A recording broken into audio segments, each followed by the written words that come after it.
군인이라면 장교, 부사관, 병사들 할 것 없이 반드시 거쳐야만 하는 각각의 교육기관들이 있습니다.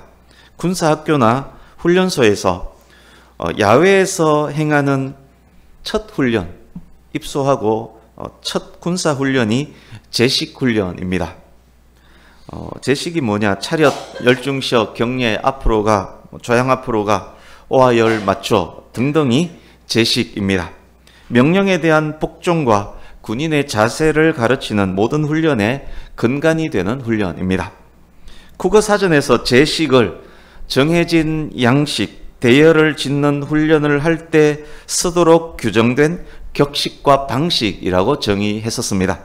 그러기에 제식은 군인들만의 것이 아닙니다. 어린이집에서 차렷, 배꼽 인사하는 것도, 그리고 초중학교 학급에서 차렷 선생님께 인사라고 하는 것도, 운동장에 모여서 줄 서는 것도, 국민의례도 다 제식입니다. 여기 계신 성도님 중에도 고등학교 교련을 했던 분이 분명 계실 것입니다. 고등학교 교련 시간에 땡볕에 먼지 마시면서 군대 제식 배운 분 제가 보기에 여러 분 계십니다. 네. 제식 훈련 중에서 대형, 그 대열과 형태를 의미합니다. 대형과 관련된 이야기를 조금 하려고 합니다. 교련의 기억, 군생활의 기억도 떠올려 보시기 바랍니다. 횡대와 종대 아시지요? 횡대는 가로 방향으로, 종대는 세로 방향으로 쓰는 것입니다. 오와 열 아시지요? 오는 가로로 서 있는 줄, 이게 오입니다. 앉아 있는 자리에서 이게 오, 그리고 이렇게 된 게 열입니다. 그래서 오와 열을 맞춰 그러면 좌로 우로, 아니 앞뒤로 좌우로 맞춰라는 이야기입니다. 그러니까 가로로 서 있는 줄이 1호, 1호, 2호, 3호, 1열, 2열, 3열입니다. 이해가 잘 되실지 모르겠습니다만 예를 들어 보겠습니다. 40명의 부대원이 연병장에 흩어져 있습니다. 지휘자가 단상에 올라와서 큰 소리로 말합니다. 사열종대로 모여. 지휘자 앞에 4명이 딱딱딱 서고 그 4명 뒤에 9명이 길게 서는 사열종대대형이 만들어집니다. 사열횡대로 모여 그러면 지휘자 앞에 10명이 서고 그 10명 각각 뒤에 3명이 서는 사열횡대대형이 만들어집니다. 종대횡대 이해가 되시죠? 종대횡대입니다. 근데 방금의 경우는 단상이 있고 직접 지휘자가 모여라는 구령을 내렸기 때문에 단상이나 지휘자 앞에 가서 명령대로 횡대든 종대로든 정렬하면 됩니다. 그렇다면 이런 경우는 어떨까요? 넓은 공터가 있고 40명의 병사가 흩어져 있습니다. 단상도 없고 지휘자도 보이지 않습니다. 그때 어디선가에 어디서 나오는지 모르는 지휘자의 소리가 들립니다. 사열종대로 모여라고 합니다. 이때는 어디로 가서 대열을 만들어야 됩니까? 어느 방향을 기준으로 대형을 이루어야 합니까? 공터 중앙입니까? 아니면 귀퉁이 그늘 밑입니까? 귀퉁이라면 어느 귀퉁이입니까? 동서남북 어디를 보고 대형을 맞춰야 합니까? 맞출 수가 없습니다.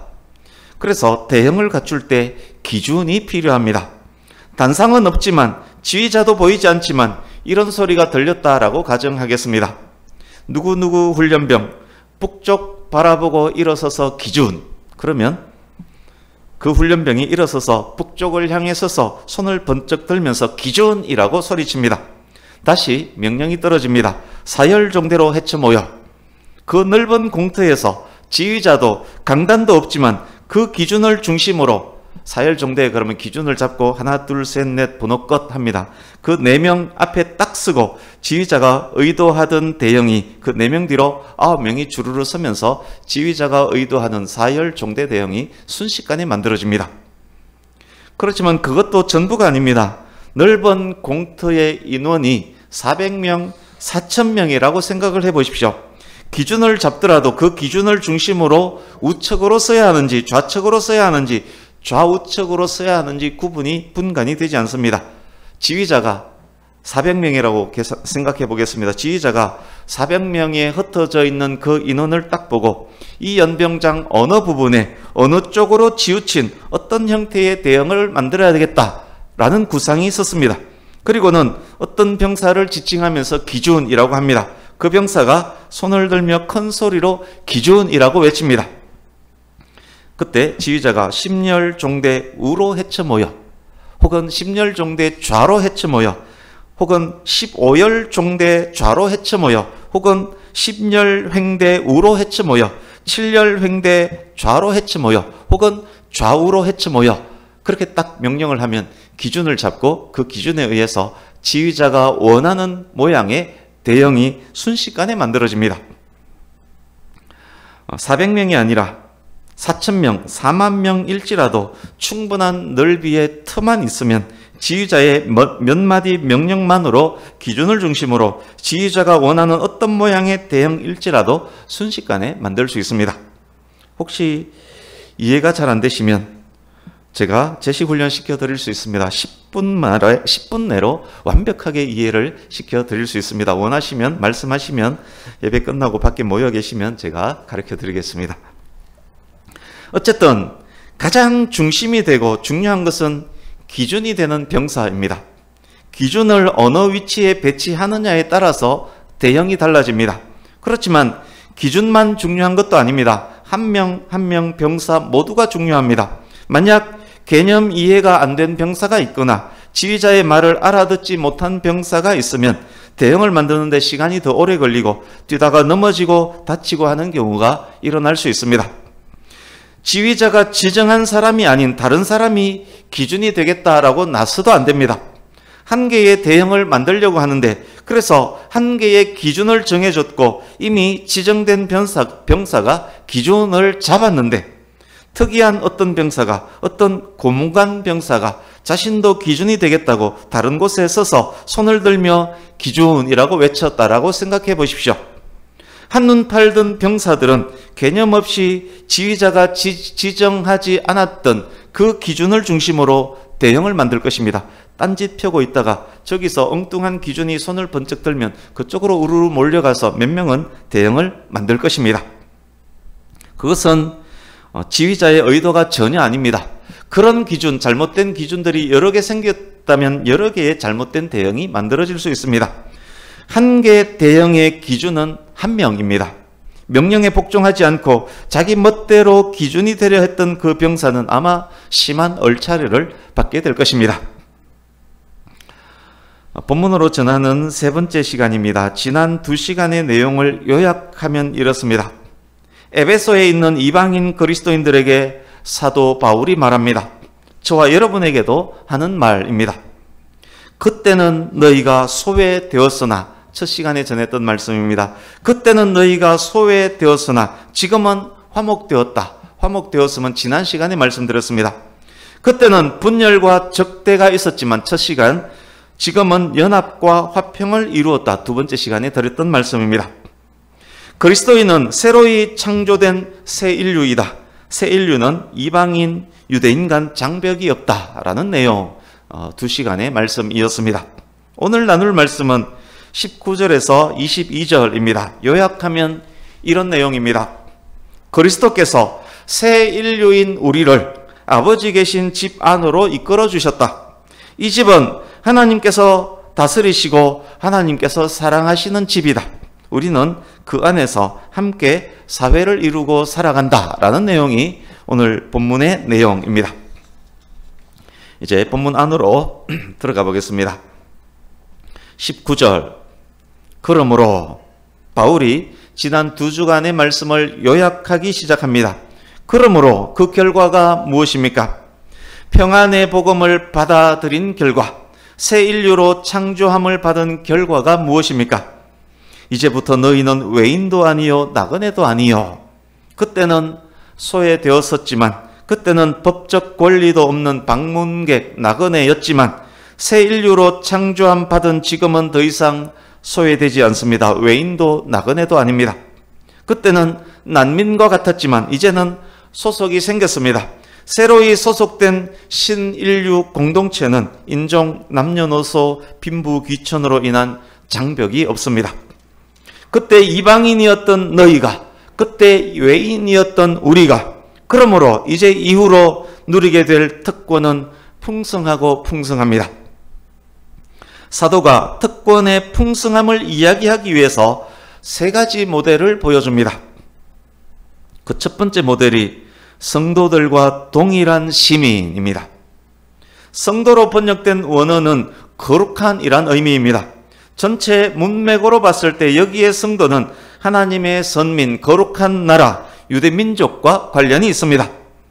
동일한 시민으로 번역된 원어는 함께, 더불어라는 의미의 접두어 쉰이란 단어와 시민이란 의미의 폴리테스가 합쳐진 단어입니다.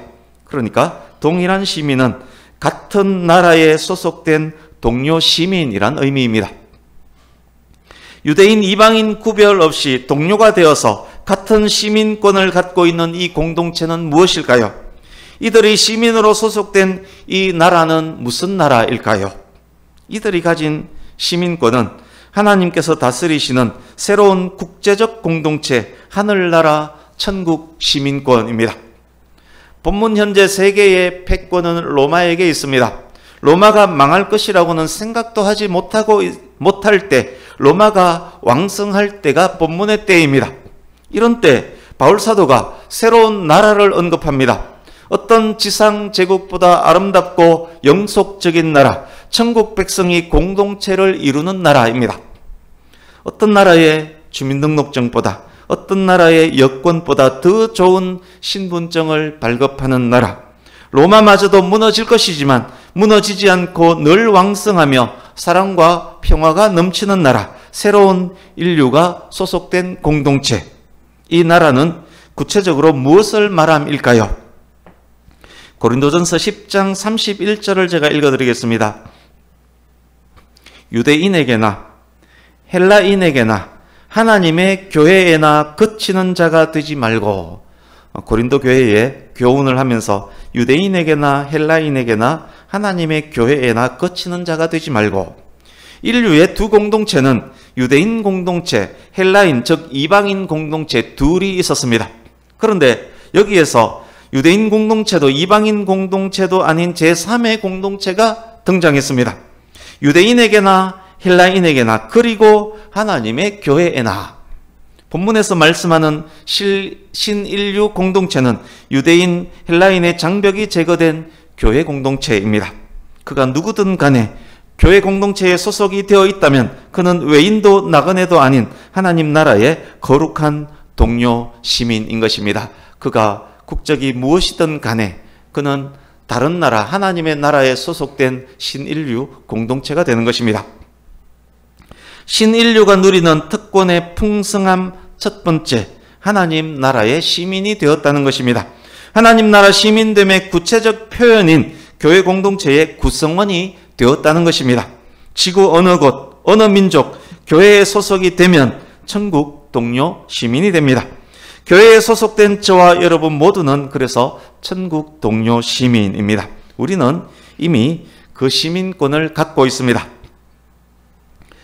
당시 로마 시민권의 영광이 그토록 컸었다면 바울과 천부장의 대화를 보셨을 것입니다. 천부장은 사도행전에 나오는 이야기입니다. 천부장이 바울에게 나는 로마 시민권을 얻기 위해서 엄청나게 많은 돈을 들였다 라고 했습니다. 로마 시민권의 영광이 그토록 컸다면, 오늘날 미국 여권 소지함의 파워가 그토록 크다면, 오늘날 대한민국 여권의 파워가 그토록 크다면 천국 시민 신분증을 가진 저와 여러분의 영광은 얼마나 더 크겠습니까? 우리의 국적이 무엇이든 우리는 지금 천국 시민권을 갖고 있는 자입니다. 천국 시민권을 갖고 지금 지구 위에 살고 있습니다. 신인류에게 있는 풍성한 특권 두 번째, 하나님의 권속이 된다입니다. 권속이란 단어 익숙하신지 모르겠습니다. 옛날 권사님들은 이 권속이란 단어를 굉장히 많이 썼습니다만 우리에게는 익숙하지 않을 것입니다. 국어사전에서 한 집에 거느리고 사는 식구라고 정의합니다. 권속으로 번역된 헬라 원어 역시 가족이란 뜻입니다. 대부분 영어 성경은 하나님 가정의 구성원들이라고 권속을 번역합니다. 신인류에 대해 비유가, 아까는 나라였지만 이제는 권속, 가족으로 비유가 더 친밀해졌습니다. 하나님 나라의 시민일 뿐만 아니라 하나님 가정의 식구들입니다. 동료 시민 이상의 존재입니다. 하나님께서 아버지이신 집의 형제 자매입니다. 유대인 헬라인 장벽이 없어졌을 뿐만 아니라 그들 모두가 하나님의 집 안에서 형제 자매가 되는 것입니다. 1장 5절을 잠깐 보십시오.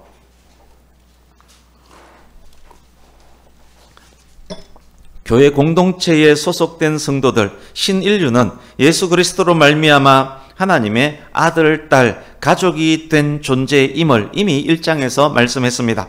2장 18절 보십시오. 2장 18절에도 이미 말씀했습니다. 모든 성도는 하나님을 아버지라 부르며 나아가는 형제 자매입니다. 그러니까 신인류에 있는 풍성함 특권째 두 번째 하나님의 권속이 되는 것. 세 번째 특권, 하나님의 성전이 되는 것입니다. 솔로몬이 예루살렘의 성전을 건축했습니다. 이후 스룹바벨 성전, 헤롯 성전으로 이어졌습니다. 본문 당시 예루살렘에는 헤롯 성전이 있었습니다. 성전은 오랜 세월 동안 이스라엘 정체성의 초점이었습니다. 그렇지만 현재 예루살렘에 있는 그 성전이 신인류를 수용할 수 없습니다. 수용할 능력도 안 됩니다. 유대인, 이방인 사이에 두껍고 높은 장벽을 쌓아놓은 그 성전이 신인류를 위한 성전이 될 수 없습니다. 영원하지도 않습니다. 에베소스가 쓰여진 지 10년도 되지 않아 AD 70년에 그 튼튼해 보였던 예루살렘 성전은 무너지고 맙니다. 그런 성전이 어떻게 신인류를 위한 성전이 될 수 있겠습니까? 지금 필요한 성전은 어떤 성전입니까? 신인류에게 어떤 성전이 필요합니까? 신인류는 국제적이고 전 세계적입니다. 기독교인들은 전 세계에 다 있습니다. 지리적 제한된 예루살렘 성전이 어찌 신인류의 예배 중심지가 될 수 있겠습니까?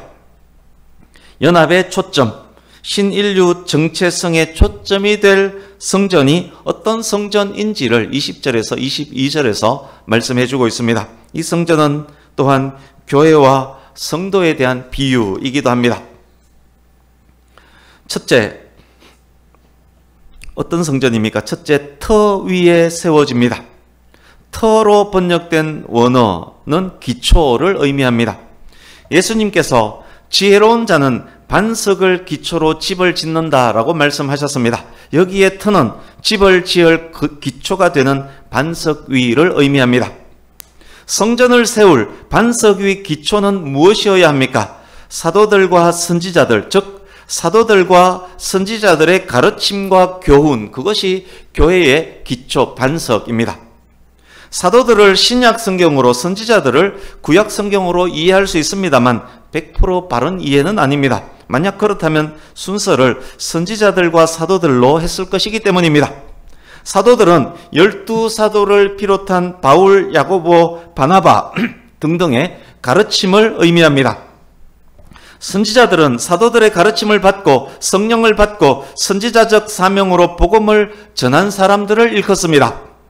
3장 4절 5절을 보십시오. 3장 4절 5절 보시면 그리스도의 비밀을 그리스도의 거룩한 사도들과 선지자들에게 성령으로 나타내셨다라고 말씀합니다. 성령으로 말미암아 깨닫게 된 비밀의 기록이 신약 성경입니다. 그래서 사도들과 선지자들을 신약 성경, 구약 성경 그렇게 분리해서 해석할 것이 아니라 구약의 말씀들을 적용하고 해석해서 예수 그리스도 안에서 가르친 신약 성경으로 해석함이 더 정확합니다. 신인류를 위한 성전의 기초 반석은 성경 말씀, 특히 그리스도 예수에 대한 성경 말씀인 것입니다. 두 번째, 그 성전은 그리스도 예수께서 친히 모퉁이 돌이 되어주신 성전입니다. 모퉁이 돌로 번역된 원어는 맨 모퉁이에 놓여있는 모퉁이 돌, 머릿돌을 의미합니다. 영어 성경은 대장되는 모서리 돌, 대장되는 핵심 돌, 그렇게 번역을 합니다. 친히, 예수께서 직접 친히 모퉁이 돌이 되어 주셨습니다. 모퉁이 돌은 건물 안정을 위한 필수입니다. 건물을 가지런히 서게 만들어줍니다. 건물 확장의 중심점이 됩니다. 유지와 판단의 근거와 기준도 됩니다. 서두에 제식훈련의 기준에 대해 말씀드린 것은 이 모퉁이 돌을 설명하기 위함이었습니다. 기준과 모퉁이돌의 의미, 기능, 역할에서 기준과 모퉁이돌은 매우 비슷합니다. 기준이 있어야만 대형이 일사불란하게 만들어집니다. 기준이 있어야 무궁무진 확장될 수 있습니다. 기준이 확고해야 확장되어도 안정을 유지할 수 있습니다. 그런데 그 기준, 모퉁이돌이 누구입니까? 일개의 병사가 아닙니다. 이 땅에 오신 하나님, 예수 그리스도께서 직접 기준이 되어주십니다. 시편 118편 22절 말씀, 건축자가 버린 돌이 집 모퉁이의 머릿돌이 되었나니. 이사야서 28장 6절, 그러므로 주 여호와께서 이같이 이르시되 보라 내가 한 돌을 시온에 두어 기초를 삼았노니 곧 시험한 돌이요 귀하고 견고한 기초돌이라. 그것을 믿는 자는 다급하게 되지 아니하리로다. 이스라엘이 채찍질에서 십자가에 못 박아 버렸지만 죽으시고 부활하심으로 구주가 되셨습니다. 구주께서 친히 신인류를 위한 성전의 견고한 기초돌 모퉁이돌이 되어 주십니다. 반석 위에 놓여진 모퉁이돌을 중심으로 만들어진 성전은 흔들리지 않습니다. 그 기준을 따라 대형을 만든다면 다급하게 되지 않을 것입니다. 셋째, 성전과 관련된 셋째, 우리 21절 같이 읽어봅니다. 시작. 그의 안에서 건물마다 서로 연결하여 주 안에서 성전이 되어가고. 아멘. 병사들이 만드는 그 대형 기준, 의미를 기억하시면서 들으시면 더 잘 이해가 되리라 생각됩니다. 모퉁이돌 예수님을 기준으로 건물이 연합되고 성장해 갑니다. 기준되는 병사를 중심으로 대형이 무한히 확장되고 있습니다. 1000명, 10,000명, 10,000,000명이 와도 대형이 흔들리지 않고 확장되어 가고 있습니다. 기준 안에 다른 병사가 있고 다른 병사 안에 기준이 있습니다. 모퉁이돌 안에 다른 벽돌들이 있고 다른 벽돌들 안에 모퉁이돌이 있습니다. 그가 내 안에, 내가 그 안에, 포도나무가 가지 안에, 가지가 포도나무 안에 있습니다. 몸 안에 지체가 있고 지체 안에 몸이 있습니다. 포도나무와 가지 사이에, 가지와 다른 가지 사이에, 몸과 지체 사이에, 지체와 다른 지체 사이에 어떤 장벽도 없습니다. 그가 내 안에, 내가 그 안에 있는 포도나무와 가지는 많은 열매를 맺게 되어 있습니다. 모퉁이돌을 중심으로 일사불란하게 서로 연결하여 성전이 확장되어 갑니다. 각각의 벽돌들이 각각의 위치에서 각각의 모양으로 각각의 기능으로 자리 잡아서 성전 확장의 도구가 됩니다. 평안의 복음과 함께 성전이 땅끝으로 확장되어 가는 모습입니다. 21절은 모퉁이돌을 중심으로 연결된 벽돌 한 장 한 장의 중요성에 대해서도 말씀하는 그런 구절입니다. 벽돌 한 장 한 장이 역시 중요합니다. 이제 네 번째 22절 같이 읽습니다. 시작. 너희도 성령 안에서 하나님이 거하실 처소가 되기 위하여 그리스도 예수 안에서 함께 지어져 가느니라. 아멘. 옛 성전의 목적이 무엇이었습니까? 성전은 여호와께서 거하실 여호와의 집이었습니다. 새 성전의 목적도 원칙적으로 같습니다. 하나님께서 거하실 처소입니다. 너희도, 이제는 이방인도 하나님께서 거하시는 처소 성전이 됩니다. 예수님을 믿는 그의 안에 성령께서 거하시기 때문입니다. 성도의 몸은 성령께서 거하시는 성전입니다. 뿐만 아닙니다. 성전된 성도는 또한 성전을 구성하는 각각의 벽돌들입니다. 물리적 건물, 민족적 신전, 장소에 국한된 건물이 아니라 영적 건물, 하나님의 집, 국제적 공동체, 전 세계로 확장되는 공동체, 하나님의 백성이 있는 그곳이 곧 성전이 된다는 의미입니다. 전 지구상에 이 성전이 모퉁이돌 예수를 중심으로 전 지구상으로 이 성전이 확장되어 가고 있는 그런 모습입니다. 무엇이 하나님의 집입니까? 하나님께서 계시는 곳이 곧 하나님의 집 성전입니다. 하나님께서 어디에 계십니까? 성도, 즉 그리스도인 안에, 교회, 즉 그리스도인 공동체 안에 계십니다. 그러니까 성도와, 저와 여러분 성도와, 그리고 성도들의 공동체, 성도들의 모임인 교회가 바로 성전인 것입니다. 저와 여러분 각각이 성전이고, 그리고 저와 여러분 각각이 모임을 이룬 이 공동체 교회가 또한 성전인 것입니다. 이 성전은 본문 당시 때도 지금도 계속 지어져 가고 있습니다. 지금도 기준을 중심으로 계속 병사들이 대열을 넓혀가고 있습니다. 어떻게 지어져 갑니까? 누가 짓습니까?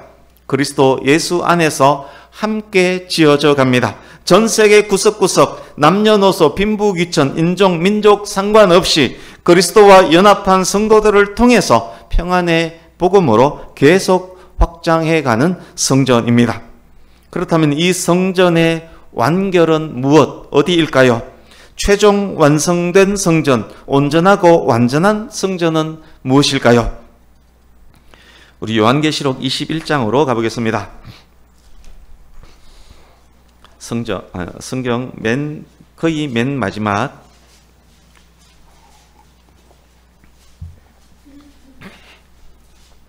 요한계시록 21장 1절에서 4절을 교독하겠습니다.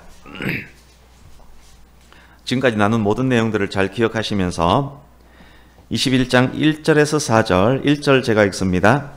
또 내가 새 하늘과 새 땅을 보니 처음 하늘과 처음 땅이 없어졌고 바다도 다시 있지 않더라.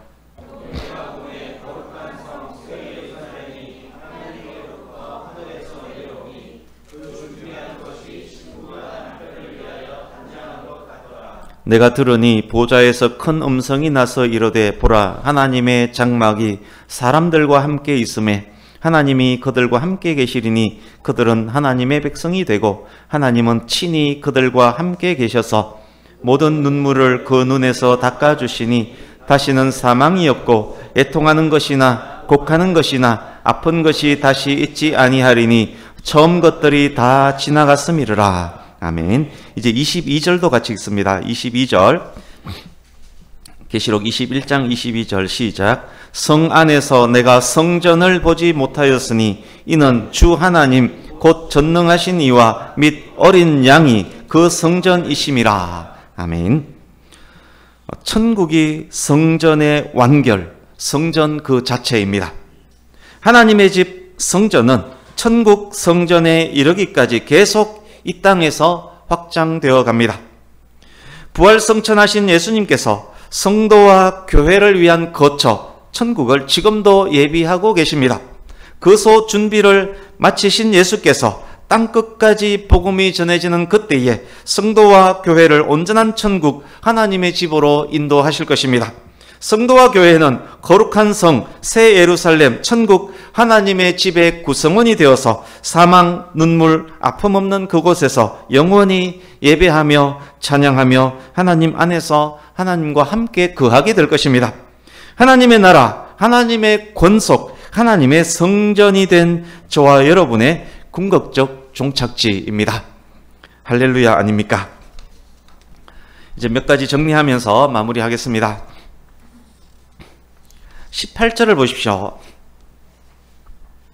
지난주에 나눴습니다만 성자 하나님 그리스도로 말미암아 성령 안에서 하나님 아버지께 나아갑니다. 성삼위 하나님께서 함께 하심을 지난주 확인했습니다. 22절도 보십시오. 성령 안에서 그리스도 예수 안에서 하나님의 거하실 처소가 되기 위하여 우리의 성전됨도 성삼위 하나님께서 함께 하심으로 말미암음임이 다시금 확인하게 됩니다. 두 번째, 이단과 사이비 이야기도 하려고 합니다. 본문에 비춰볼 때 이단과 사이비가 무엇입니까? 예수 그리스도를 모퉁이돌로 기준으로 삼아 만들어가는 건물이 아니라 우주 총사령관 하나님께서 지정하신 기준을 중심으로 대형을 만들고 확장해 가는 것이 아니라 자격 없는 누군가가 스스로 기준을 잡고 어떤 고문관 병사가 나서서 기준을 잡고 그 기준을 중심으로 새로운 대형을 만드는 것이 곧 이단과 사이비입니다. 혼자 손을 들고 기준을 잡는 그가 이단 사이비의 교주이고 개념 없이 잘못된 기준 따라 대형을 이루는 자들이 이단 사이비의 신도들일 것입니다. 나름 멋진 모양의 대형을 만들고 있는 것처럼 보일지라도 사실 그들은 하나님께서 의도하시는 전체 대형, 전체 성전 확장을 방해하는 방해자들입니다. 그들은 결국 전체를 지휘 통제하시는 하나님 앞에 끌려가서 혹독한 심판을 받게 될 것입니다. 세 번째, 이단과 사이비는 아닐지라도 모퉁이돌 예수 그리스도를 기준 삼은 대형 안에 있을지라도 앞뒤 분간 못하는 사람이 있을 수 있습니다. 생명은 있지만 거듭나긴 했지만 딱딱한 음식을 먹을 수 없는 사람도 있습니다. 기준을 중심으로 백렬종대 헤쳐 모여 했는데도 그 안에서 개념 못 잡고 이리저리 혼자 뛰어다니는 병사, 어떤 부대에 가도 그런 병사가 있습니다. 교회 안에도 예수님을 믿는 것은 확실하지만 어떤 공동체 안에도 그런 성도가 반드시 있습니다. 스스로 성전이라 하지만 교회의 성장과 확장에 걸림돌이 될 수 있는 사람입니다. 예수 그리스도에 대하여 거슬리고 세상에도 거슬리는 사람들입니다. 평안의 복음이 효과적으로 확장되는데 방해가 되고 있는 사람들입니다. 본문 전체 맥락에 의할 때 그들이 누구입니까? 그리스도 안에서 장벽을 녹이기보다는 교회 안에서 오히려 장벽을 만드는 자입니다. 뿐만 아닙니다. 사실 장벽이 아닌데도 그것을 장벽으로 여기고 스스로 상처받는 사람들 역시 마찬가지입니다. 교회 안에서 성도들 간에 소외시키고 분열시키고 차별하고 불의하고 권력투쟁하고 시기하고 질투하고 용서하지 않고 그리스도 밖에 있었던 그때의 행태에서 벗어나지 못하는 사람들입니다. 이 부분은 지난주에 많이 강조했기 때문에 이 정도로만 말씀드리겠습니다. 사랑하는 성도님 여러분, 그러므로 이제부터 우리는 어떠해야 하겠습니까? 우리 주보 오른쪽 하단에 있는 베드로전서 2장 말씀 같이 읽겠습니다. 오늘 말씀의 결론이라고 생각하시면서 같이 읽습니다. 시작. 사람에게 버림바가 되었으나 하나님께는 택하심을 입은 보배로운 산돌이신 예수께 나아가 너희도 산돌같이 신령한 집으로 세워지고 예수 그리스도로 말미암아 하나님이 기쁘게 받으실 신령한 제사를 드릴 거룩한 제사장이 될지니라. 아멘. 모퉁이돌 예수 그리스도는 산돌이십니다. 리빙스톤, 살아있는 돌, 산돌이십니다. 생명을 주시는 산돌입니다. 살아서 역사하시는 역동적인 돌입니다. 교회는 산돌을 모퉁이돌로 하고 있기 때문에 역동적입니다. 교회는 자라나고 있기 때문에 역동적입니다. 그러기에 각각의 성도도 역동적이어야 합니다. 모퉁이돌을 중심으로 지어져가는 모든 성도들 역시 산돌 같아야 합니다. 산돌과 같은 성도, 산돌과 같은 교회 공동체를 통해서 죽어가는 영혼들이 생명을 얻습니다. 아름답고 귀하게 일사불란하게 잘 대형을 확장해 가는 것입니다. 살아있는 교회, 역동적인 교회, 살아있는 성도, 역동적 성도, 각각 한 개의 벽돌 역할을 바르게 수행하면서 평안의 복음이 세상에 전해지도록 사명을 다하는 성도, 그들이 누구입니까? 주보에 있는 말씀에 의하면 그들이 누구입니까? 거룩한 제사장입니다. 성전이란 이름에 걸맞는 거룩한 성도들입니다.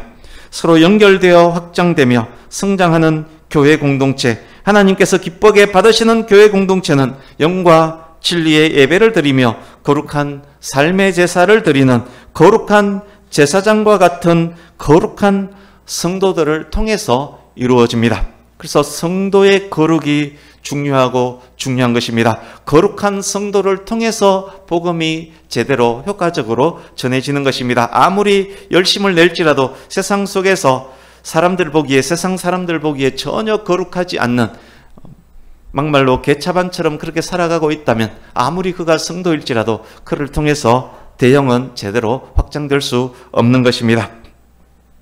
말씀을 마칩니다.